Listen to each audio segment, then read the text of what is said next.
Od 4. juna ukrajinske snage izvele su 263 napada na položaje ruskih trupa u okviru pokrenute kontraofanzive.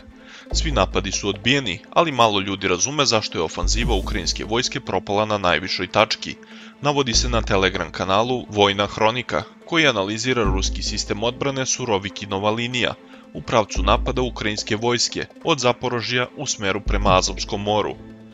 Vojna hronika objašnjava da je ovo odbrambeni sistem, čija je prva kontura desetine utvrđenih vatrenih linija, uključujući obimna minska polja i inženjerske barijere.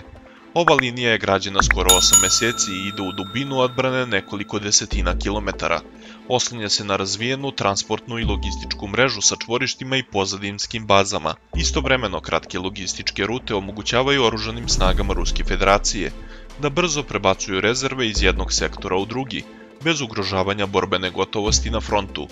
Karakteristika ovog sistema je takva da mreža odbrambenih linija pokriva moćna grupa topovske i raketne artiljerije i vazdušno-desantnih snaga, kao i helikopteri K-52 i jurišni avioni, opremljeni modulima za planiranje i korekciju.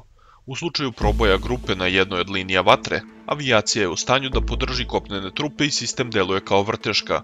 Dok helikopteri bombarduju kopnene ciljeve, jurišni avioni i bombarderi se kreću ka toj meti i nakon što je pogode, helikopteri ponovo stupaju u borbu, a onda se sve ponavlja. Komanda oružanih snaga Ukrajine se verovatno oslanja na brz prodor i pretvaranje bitke u manevarsku, ali njihovim udarima suprotstavljena je kombinacija taktike takozvane elastične odbrane i artiljerijske grupe, pojačane osmatranjem i prilagođavanjem vatre. Jasno se vidi da se ruske trupe ne drže svaki centimetar odbrambene linije i u slučaju proboja pojedinih ukrajinskih grupa po potrebi se povlače na rezervni položaj. Nakon povlačenja neprijatelj se artiljerijski pokriva na ranije poznatim koordinatama, nakon čega sledi kontranapad i položaj se vraća pod kontrolu branilaca. Sudeći po svemu tome, 2 nedelje nakon početka ofanzive, ukrajinske snage i dalje trpe gubitke od artiljerije.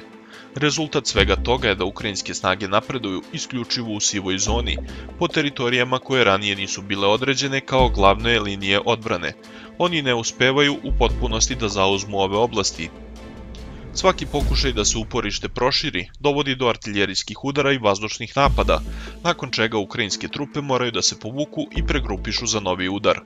Kako je saopštilo Rusko ministarstvo odbrane, oružane snage Ukrajine od 4. juna preduzimaju bezuspešne pokušaje ofanzive. Kako se navodi, ukrajinske snage su već izgubile oko 7.500 vojnika u južnodonjeckom, zaporoškom i donjeckom pravcu. Ruski predsjednik Vladimir Putin je također istakao da oružane snage Ukrajine nisu uspešne ni u jednom pravcu.